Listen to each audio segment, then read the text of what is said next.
So net momentum transfer जो है वो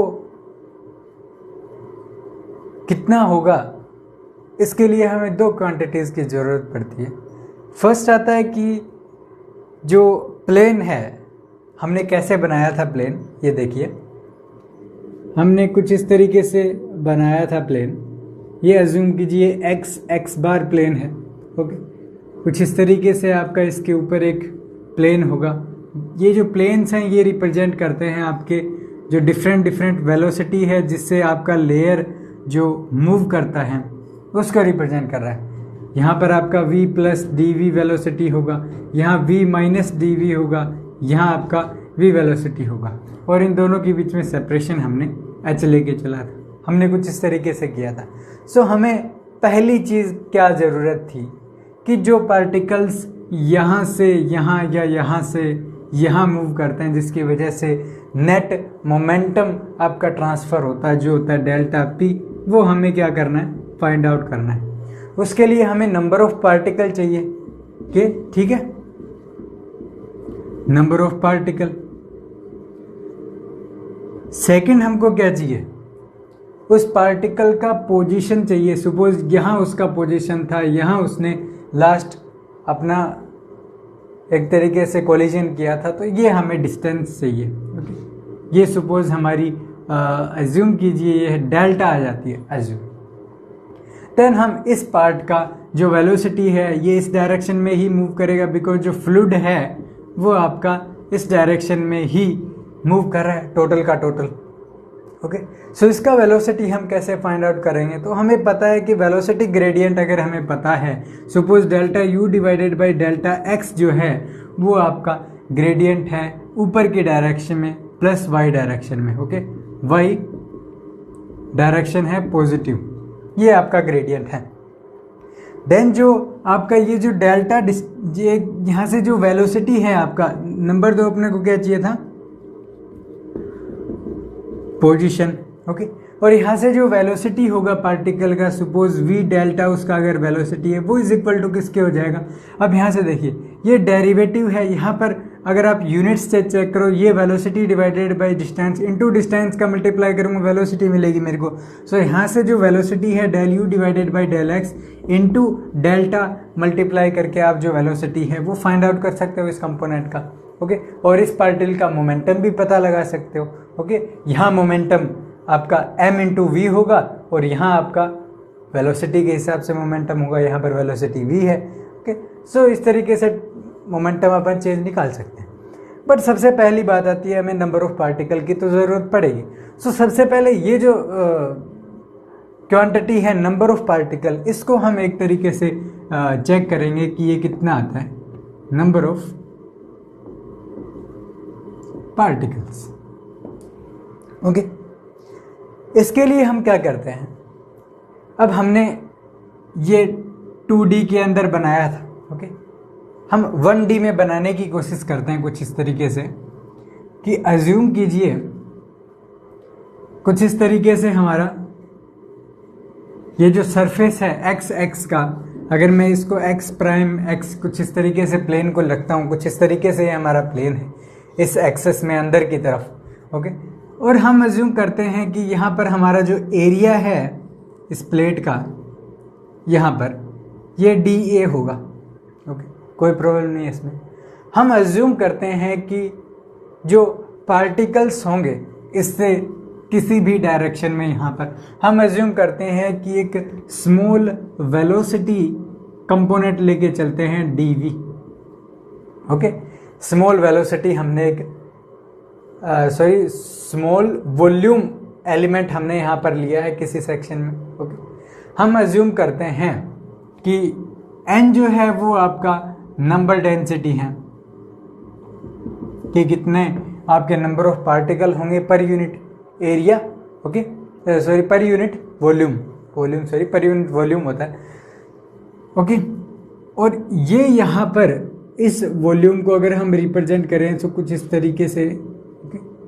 और ये हमने कुछ इस तरीके से इसको ऐसे ज्वाइन कर दिया, और ये जो एंगल है ये हम अज्यूम करते हैं ये आपका एंगल होगा थीटा, ओके, ये आपका डीवी वॉल्यूम है और ये कुछ इस तरीके से बॉक्स बनेगा, वैसे ऐसे करके आप बना सकते हो, बट हमने ये 2D में बनाया है इसलिए हम ज़्यादा कॉम्प्लिकेटेड नहीं कर रहे प्रॉब्लम को।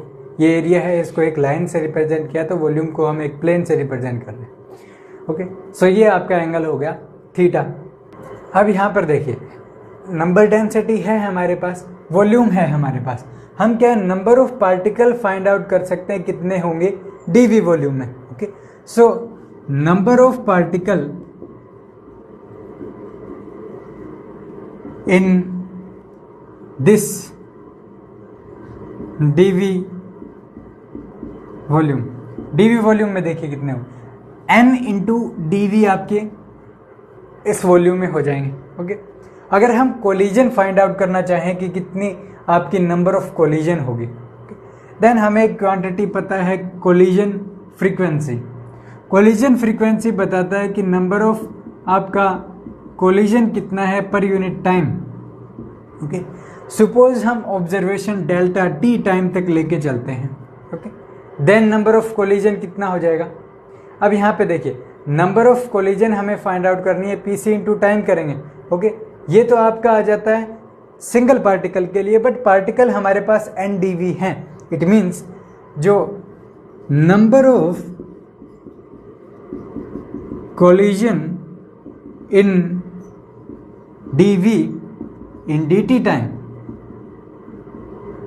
कितना होगा, यहां से देखिए n pc dv into dt।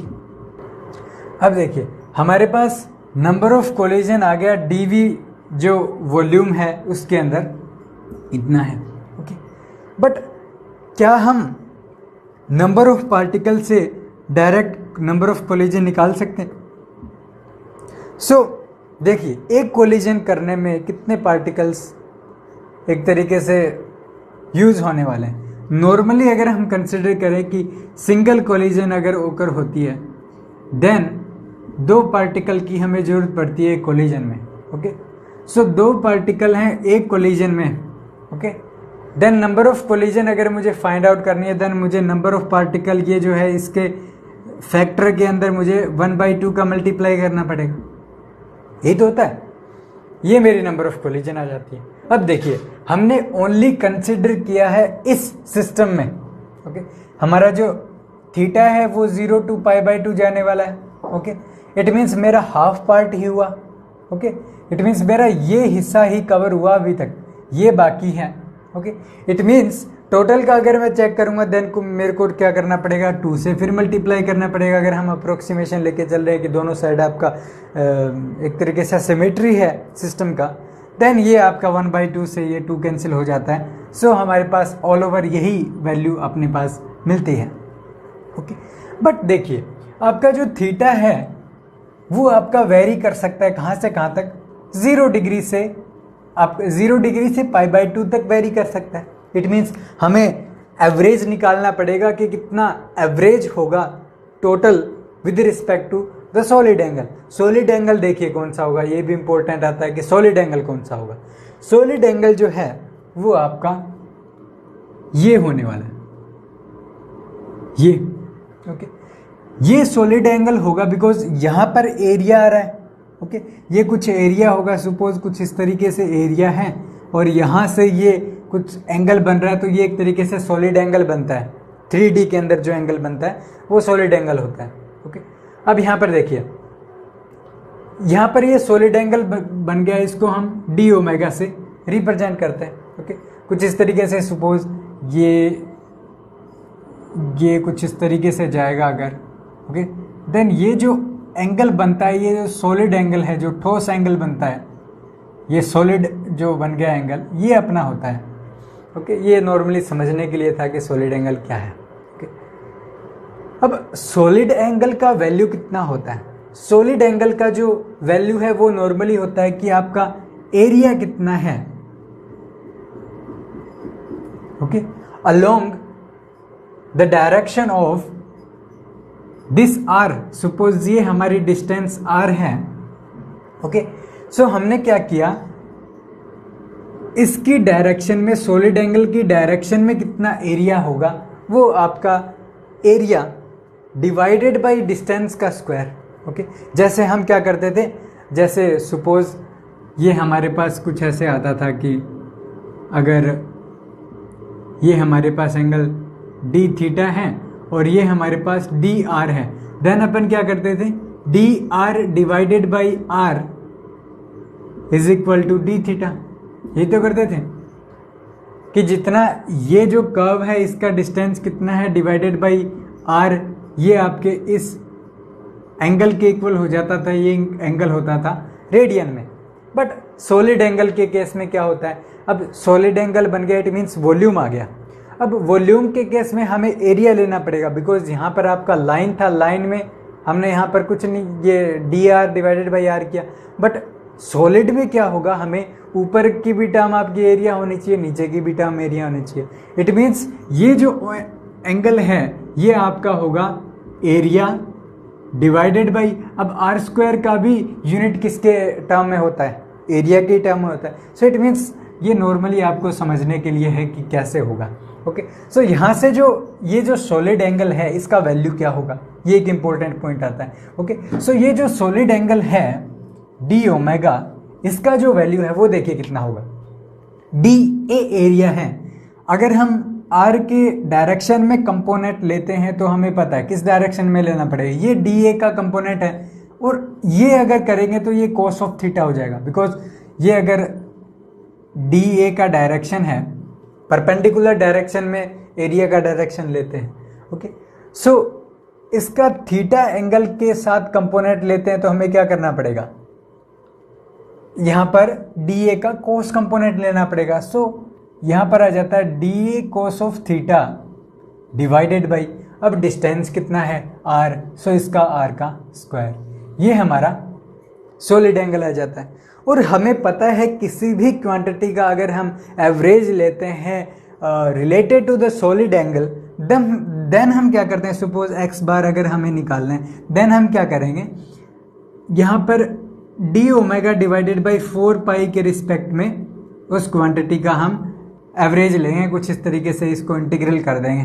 Okay, जहाँ पर आपका आर भी वेरी करेगा, थीटा भी आपका वेरी करेगा, और हम यहाँ से चेक कर सकते हैं कि थीटा आपका 0 to पाई बाई 2 है, आर आपका 0 to इन्फिनिटी हो सकता है, बिकॉज आर तो कितना भी डिस्टेंस हो सकता है, but theta 0 to pi by 2 लेके ना चलना पड़ेगा। ओके, सो इस तरीके से हमारा ये क्वांटिटी निकल जाता है। अब ये 4 पाई किस वजह से होता है, 4 पाई ये होता है कि 4 पाई एक तरीके से रिप्रेजेंट करता है एरिया को ही रिप्रेजेंट करता है एक तरीके से, वैसे एरिया नहीं होता, बट जैसे 4 पाई आर स्क्वायर, जैसे अपन सॉलिड का एंगल लेते हैं ना, सो ये जो क्वांटिटी है एक तरीके से फैक्टर ही आता है इसके अंदर, जो एक तरीके से स्फेरिकल कोऑर्डिनेट सिस्टम को एक तरीके से रिप्रेजेंट करता है, इसके अंदर एरिया का जो फैक्टर है 4 पाई। ओके, सो उसके अंदर हमें डीपली नहीं जाना, बट एवरेज हम क्या करते हैं, डी ओमेगा डिवाइडेड बाई 4 पाई के साथ उस क्वांटिटी का एवरेज लेके चलते हैं।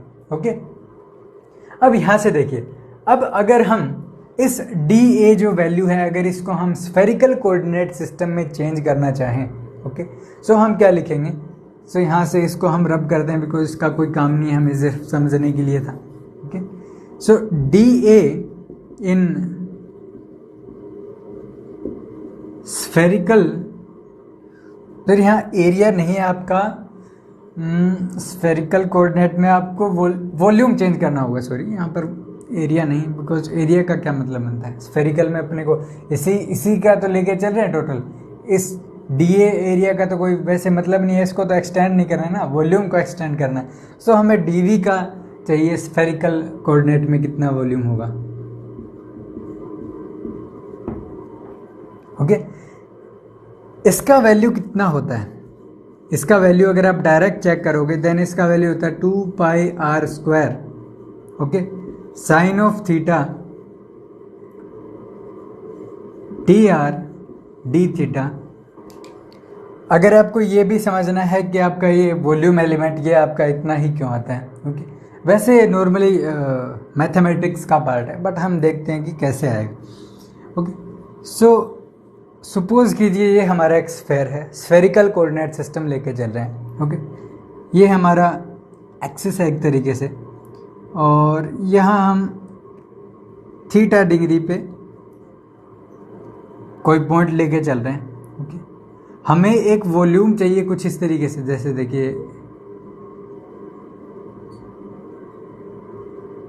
ये कुछ इस तरीके से, और ये थोड़ा एक्सटेंड करेगा आगे पॉइंट में, कुछ इस तरीके से वॉल्यूम बनेगा, ये हमको चाहिए। ओके, इसको हम कैसे फाइंड आउट करेंगे? सबसे पहले हमें क्या करना पड़ेगा, एक्स एक्सिस में ऐसे रोटेट करना पड़ेगा। सो इट मीन्स जो इस पॉइंट पे जो रेडियस आने वाला है, जिसमें हम इस डायरेक्शन में इसको रोटेट करेंगे, वो कितना है? ये आर है अगर, तो ये आर आपका आर साइन थीटा हो जाता है। सो ये आर आपका साइन थीटा। ओके, और अब जिस डायरेक्शन में आपने रोटेट किया है, ओके, जैसे अगर हम ये इसको रोटेट किया, ये जो एंगल है ये आपका डी फाई से रिप्रेजेंट किया जाता है। ओके, आपका एक्सिस में, इस प्लेन में। ओके, सो यहाँ पर सपोज कि हमने डी फाई एंगल बनाया, देन इसका जो एरिया है वो कितना हो गया? सॉरी, जो हमने कर्व बनाया उस कर्व का डिस्टेंस कितना हो गया? रेडियस इंटू जो एंगल बन रहा है कितना हो गया? R sine of theta into d phi. Okay, theta और फाई में डिफरेंस है, ध्यान दीजिएगा। देन देखिए, देन हमने क्या किया, हमें ऊपर की तरफ वर्टिकल डायरेक्शन में भी इसको कुछ इस तरीके से मूव करना पड़ेगा। देन इसको अपर डायरेक्शन में मूव करेंगे, देन आर रेडियस और ऊपर की डायरेक्शन में डी थीटा एंगल होगा। इट मीन्स ये जो कर्व बनने वाला है ये आपका कितना हो जाएगा? R into D theta. So ये आपका R into D theta. Okay, अगर आप इसका इंटीग्रल करते हो आर थीटा और फाई के रिस्पेक्ट में, सो देन जो फाई है वो कितना होगा? देखिए 0 टू आपका 2 पाई तक फाई घूम सकता है टोटल। इट मीन्स अगर हम फाई यहाँ पर सेपरेट है एक तरीके से टोटली, इसको हम डायरेक्ट 2 पाई से रिप्लेस कर सकते हैं। इट मीन्स जो वॉल्यूम है वो आपकी 2 pi R square sine of theta D R into D theta, ये आपका वॉल्यूम हो जाएगा। ओके, सो अगर आप कोऑर्डिनेट सिस्टम देखोगे तो उसके अंदर ये आपको डिटेल से मिलेगा, पूरा स्फेरिकल कोऑर्डिनेट सिस्टम। बट हमें ज़्यादा डीपली इसके अंदर नहीं जाना है, बस हमें समझना है कि ये आपका वॉल्यूम एलिमेंट, जो वॉल्यूम एलिमेंट था वो कैसे आया। ओके, अब देखिए हमें जो नंबर ऑफ पार्टिकल है, जो नंबर ऑफ पार्टिकल हमें फाइंड आउट करने हैं, उसके लिए कंडीशन क्या होनी चाहिए कि वो पार्टिकल हैं आपके कोलिजन नहीं करनी चाहिए जिस डिस्टेंस के बाद आप उसको मेजर कर लो। इट मीन्स कि वो एक तरीके से सर्वाइविंग पार्टिकल होने चाहिए। ओके, सो सर्वाइविंग पार्टिकल्स के लिए जो इक्वेशन ऑफ सर्वाइवल है उसके हिसाब से हमारे जो टोटल नंबर ऑफ पार्टिकल हैं वो किस हिसाब से होना चाहिए? Delta n is equal to delta n, ये जो टोटल पार्टिकल्स हैं वो, ओके, ये हमारे सर्वाइविंग पार्टिकल होंगे। और यहाँ पर आपका आ जाता है exponential minus x divided by lambda. Okay, x जो है वो आपका ये डिस्टेंस हो जाएगा अपर डायरेक्शन में कुछ इस तरीके से। ओके, बट यहाँ पर हम क्या करेंगे, कुछ ऐसा नहीं लेके, बिकॉज हम स्फेरिकल कोऑर्डिनेट सिस्टम को ही तो लेके चल रहे हैं। इट मीन्स एक्स को हम क्या करेंगे, एक तरीके से आर से रिप्रेजेंट कर देंगे। आर है वो आपका स्फेरिकल कोऑर्डिनेट सिस्टम में एक तरीके से एक्स को ही रिप्रेजेंट करेगा, जो कि आपका रेडियल डायरेक्शन होगी वो। कि उसके हिसाब से रेडियल डायरेक्शन से मेजर करेंगे कि कितना डिस्टेंस पे आपका सर्वाइविंग पार्टिकल कितने हैं। ओके, डेल्टा एन का वैल्यू हमारे पास कितना था? Del n is equal to हमारे पास था small n into d V P c delta t into d omega divided by 4 pi. D omega का वैल्यू जो था वो उसको पुट करते हैं। डी ओमेगा कितना था? यहाँ से अपना था d A cos of theta divided by r square. Okay, अब यहाँ से डी वी का वैल्यू पुट करते हैं। डी वी हमारे पास स्फेरिकल कोऑर्डिनेट सिस्टम में कितना था? 2 pi R square sine of theta D theta D R. So यहाँ पर वैल्यू पुट करते हैं। सो जो डेल्टा कैपिटल एन है वो किसके इक्वल हो जाएगा? यहाँ से देखिए N P C, okay, into D T और dv का वैल्यू पुट कीजिए यहाँ से, कितना होगा 2 pi R square sine of theta D theta D R. Okay, no problem. N D V P C हो गया, डेल्टा टी भी हो गया। अब इसका वैल्यू देखिए कितना होगा, into D A cos of theta divided by आपका 4 पाई आर स्क्वायर आ जाता है। ओके, इंटू आपका exponential minus are divided by lambda आ जाता है। ओके, सो ये टोटल आपका एक्सप्रेशन है। अब देखिए इसको सिंप्लीफाई कीजिए, 2 पाई से यहाँ पर ये 4 पाई कैंसिल हो गया, 2 यहाँ पर रह गया, आर स्क्वायर से आर स्क्वायर कैंसिल हो गया। ओके, देन अगर हम total number of particle find out करना चाहते हैं, और हमने चेक किया था कि थीटा के लिए जो लिमिट है वो आपकी 0 टू पाई बाई 2 थी, और आर के लिए जो है वो आपका 0 टू इन्फिनिटी था। यही तो लिमिट थी, हमने चेक किया था उस केस में, जो हमने अभी डायग्राम बनाया था उसमें। सो अगर हम टोटल नंबर फाइंड आउट करना चाहते हैं n, वो इक्वल होंगे आपके, n आपका कांस्टेंट है, pc आपका कांस्टेंट है, dt भी आपका कांस्टेंट है। अब आगे देखिए, आपके आगे कौन कौन सा क्वांटिटी बच गया, dA आपका कांस्टेंट है। ओके, सो यहाँ पर अपना रह गया डबल इंटीग्रल, बिकॉज r और थीटा के रिस्पेक्ट में करना बाकी है ना। सो 0 टू पाई बाई 2 और 0 टू इन्फिनिटी। अब यहाँ पे चेक कीजिए वैल्यू कौन कौन सा रह गया, sine of theta D theta, okay, cos of theta, और ये रह गया आपका exponential minus are divided by lambda into D R. So यहाँ पर देखिए ये आपका टोटल टर्म है थीटा का, और ये जो टोटल टर्म है ये आपका आर का है। सो सबसे पहले हम किसका करते हैं, सबसे पहले हम आर का एक बार इंटीग्रल कर देते हैं कि इस क्वांटिटी का इंटीग्रल क्या होगा। सो अगर आप नॉर्मल देखो तो एक्सपोनेंशियल टर्म है, इसका इंटीग्रल क्या होगा, एक्सपोनेंशियल का एक्सपोनेंशियल ही होगा minus are divided by lambda. But इस टर्म का डेरिवेटिव करते हैं देन हमारे पास कितना आता है, नेगेटिव ऑफ, यहां से आर डिवाइडेड बाई लैम्डा होगा ना। सो इसको मैं minus lambda divided by r लिख सकता हूं। इसके डिवाइड करते हैं ना, इसके अंदर डेरिवेटिव करके डिवाइड करते हैं। अब इसका लिमिट होगा 0 टू इन्फिनिटी। ओके, अब यहां पर चेक कीजिए, अगर मैं इन्फिनिटी वैल्यू पुट करता हूं सबसे पहले, एक्सपोनेंशियल टर्म आपका 0 हो जाता है, इट मीन्स टोटल टर्म 0 है, माइनस माइनस और यहाँ पे ये माइनस है प्लस हो जाता है। 0 वैल्यू पुट करेंगे एक्सपोनेंशियल, ये वैल्यू है आपकी 1 के इक्वल हो जाती है, minus lambda divided by r, ये आपका प्लस हो जाता है लैम्डा डिवाइडेड बाई आर से। So lambda divided by r, इसका इंटीग्रल आएगा विद रिस्पेक्ट टू आर के। सो हम लैम्डा डिवाइडेड बाई आर को जस्ट डायरेक्टली बाहर ले सकते हैं। सो हम डायरेक्टली लेते हैं n P c d t d a divided by, यहां से आर और लैम्डा इधर मल्टीप्लाई, और यहां पे क्या रहेगा 0 to pi by 2 sine of theta into d cos of theta into D theta. Okay, अब इस टर्म का आप कैसे करोगे, ओके, आप क्या करोगे कि आप साइन ऑफ थीटा है इसको क्या करो, एक्स अज्यूम कर लो, ओके, और कॉस ऑफ थीटा है ये आपका किसके इक्वल हो जाए, हम लिख लेते हैं x is equal to sine of theta, d x is equal to आपका हो जाता है cos of theta D theta. Limit आपकी किधर से किधर हो जाएगी, 0 टू 1 हो जाएगी, 0 टू 1 एक्स डी एक्स। इसका वैल्यू हमें पता है एक्स स्क्वायर डिवाइडेड बाई 2 हो जाता है।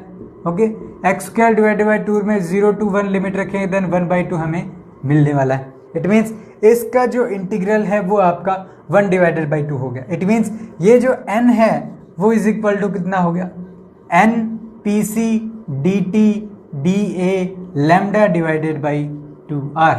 हम यहाँ पर थोड़ा मिस कर दिया कई चीज़ें, जैसे ये जो 2 था हमने चेक किया, कैंसिल करके ये जो 2 लेके आते हैं ये हम नीचे रह गया था 2। ओके, और यहाँ से डेरिवेटिव करेंगे ना, minus are divided by lambda, यहाँ से आपका माइनस लैम्डा यहाँ से आएगा, बिकॉज आर के रिस्पेक्ट में करोगे देन डेरिवेटिव तो माइनस 1 डिवाइडेड बाई लैम्डा ही होगा ना। तो यहाँ पर थोड़ा सा हमने मिस्टेक कर दिया था, तो यहाँ से आपका आर ने आके यहाँ पे 2 आएगा, बिकॉज 2 हमारा पीछे से रह रहा है, और यहाँ से हमें 2 और मिला, आर नहीं है तो 2 2 जा 4, सो ये हमारे पास कुछ इस तरीके से रिलेशन आएगा। ओके, अभी तक हमें ये रिजल्ट मिला था कि जो total number of surviving particles हैं वो इज इक्वल टू होंगे n P c d t d a d lambda divided by 4। So हमें एक जो लैम्डा का जो वैल्यू है हमें पता होता है, लैम्डा इज इक्वल टू कितना होता है, v bar average velocity divided by आपका कोलिजन फ्रीक्वेंसी ही इसका वैल्यू होता है। जैन अगर इसके अंदर वैल्यू पुट करते हैं देन टोटल सर्वाइविंग पार्टिकल हमारे पास कितने आ जाते हैं, 1 divided by 4, P C cancel हो गया, वी बार हमें मिल गया। Okay, D A into D T into N. Okay, so ये हमारे पास वैल्यू आई। ओके, अगर हम number of particle per unit area per unit time अगर हम फाइंड आउट करें देन कितने होंगे, 1 divided by 4 V bar into N. So ये जो वैल्यू है यहाँ से हमें रिक्वायर्ड रिजल्ट मिल जाता है, नंबर ऑफ पार्टिकल सर्वाइविंग कितने होंगे। ओके, ये हमने इस क्वांटिटी से, इस एक्सप्रेशन से हमने फाइंड आउट किया। अब हमें सिर्फ उस पार्टिकल का पोजीशन फाइंड आउट करना है कि पार्टिकल का पोजीशन क्या होगा जहाँ पर उसकी लास्ट कोलिजन होगी। ओके।